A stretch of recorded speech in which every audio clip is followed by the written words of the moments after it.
Old city నుండి are Arjun గారు కూడా మనతో పాటు ఉన్నారు. వారిని అడిగి అసలు ఇక్కడ ప్రచారం ఎలా జరుగుతుంది అనే విషయాలు తెలుసుకుందాం. ప్రచారం బ్రహ్మాండంగా జరుగుతుంది. మేము ఓల్డ్ సిటీ, నా పేరు అర్జున్, మా బ్రదర్ ఆర్ డల్లు సత్యనారాయణ, అతను మా శ్రీశైలం యాదవ్ గారు ఇద్దరు దగ్గర సన్నిహితులు.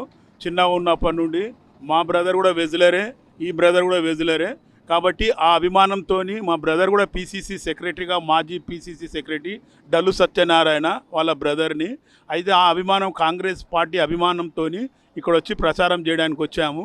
నిన్న యూసుఫ్గూడలో కూడా డివిజన్లో డోర్ టు డోరు నవీన్ గారు యాదవ్ క్యాండిడేట్ ఎంబడి మేము తిరిగి ప్రచారం గట్టిగా చేశాము. మ్యాక్సిమంగా అన్నగారు మంచి మెజారిటీతో గెలిచే అవకాశం ఉన్నాయి. ఎందుకంటే అన్న యొక్క నేచర్ ఏంటంటే న్యాయం ధర్మం తోని పనిచేసే వ్యక్తి. చాలా ఆరోపణలు విపక్ష పార్టీ వాళ్ళు చేస్తున్నారు. ఆరోపణలు చేయడము కరెక్టే, కానీ ఆ వాస్తవాలు లేవు, 100% అవాస్తవాలు. ఎందుకంటే ఈయన ప్రతి గరీబ్ వ్యక్తి దగ్గరికి పోయినా, ఏ సమయం వచ్చినా పోయి కనుక్కొని వాళ్ళ యొక్క సమస్యలు తీర్చే వ్యక్తి, న్యాయం ధర్మం మీద వ్యక్తి మీద ఉండే వ్యక్తి ఇతను. కాబట్టి నమోదు కూడా చేసినట్టుగా విపక్ష పార్టీ వాళ్ళు ఫిర్యాదు కూడా చేయడం జరిగింది. అవి తప్పండి. అట్లాంటివి ఏం చేయడు. ఈయన లీగల్గానే పోతాడు. న్యాయం ధర్మంను పాటించే వ్యక్తి. ధర్మమే ఈయనకు రక్షిస్తుంది.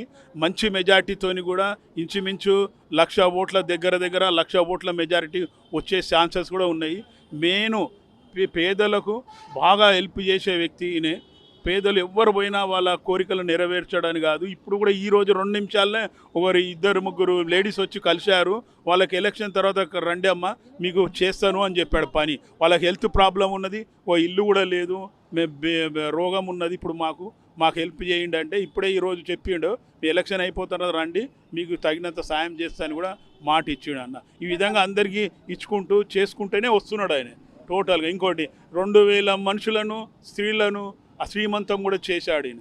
అట్లా గరీబోళ్ళను, అట్లాంటి గరీబోళ్ళకు మంచిగా సేవ చేసే మనిషి. ఇంకోటి మన భారతదేశంలో కాంగ్రెస్ అంటేనే సెక్యులర్ పార్టీ, అన్ని మతాలకు అన్ని కులాలకు సమానమైన వ్యక్తి, అందరికీ సహకరిస్తాడు. 2 సంవత్సరాలలో ఎలాంటి అభివృద్ధి జరగలేదు, మళ్ళీ ఓటు ఎందుకు వేయాలని చెప్పేసి కూడా విపక్ష పార్టీ వాళ్ళు అంటున్నారు. కానీ వాళ్ళు గవర్నమెంట్ కూడా చేసేంత వరకు చేస్తూనే ఉన్నారు మేడం. ఎందుకంటే ఇప్పుడు కేసీఆర్ గారు 10 ఏళ్ళ నుండి 11 ఏళ్ళ నుండి రాష్ట్ర బడ్జెట్ అంతా నాశనం చేసి పోయిండు ఆయన. ఇప్పుడు కోలుకోవాలంటే కొంత టైం పడుతుంది. ఆయన ఫేజ్ మేనర్లో ఒక్కొక్కటి డెవలప్ చేసుకుంటూ వస్తూనే ఉన్నాడు.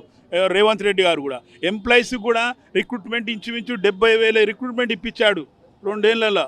మళ్ళీ ఇంకా మిగతా వాటికి కూడా ఈ ఉద్యోగాలు నోటిఫికేషన్ ఇప్పించడానికి ప్రయత్నం చేస్తూనే ఉన్నాడు రేవంత్ రెడ్డి గారు. దుద్దుల శ్రీనివాసు అతను కూడా ఈ ఐటీ మినిస్టర్ కూడా మ్యాక్సిమం ఐటీ కంపెనీలు పెట్టి మన ఉద్యోగస్తులు అందరికీ ఎడ్యుకేటెడ్ ఉన్న వాళ్ళకి ఉద్యోగం కల్పించడానికి కూడా ఆ ఫ్యాక్టరీలు పెట్టించి ఇంచుమించు 1,00,000-2 లక్షలు కూడా ఉద్యోగాలు ఇప్పించడానికి అతను కూడా ఐటీ మినిస్టర్ గారు కూడా ట్రై చేస్తున్నారు. ఈ మొత్తం మినిస్ట్రీ, ఆయన ఎంబడి ఉండే మినిస్ట్రీ అందరూ సేవ చేయడానికే, రాష్ట్రాన్ని డెవలప్ చేయడానికే ప్రయత్నం చేస్తున్నారు. అది అవుతుంది. మెల్లమెల్లగా ఫేజ్ మేనర్లు అన్నీ చేసుకుంటూ వస్తున్నాడు.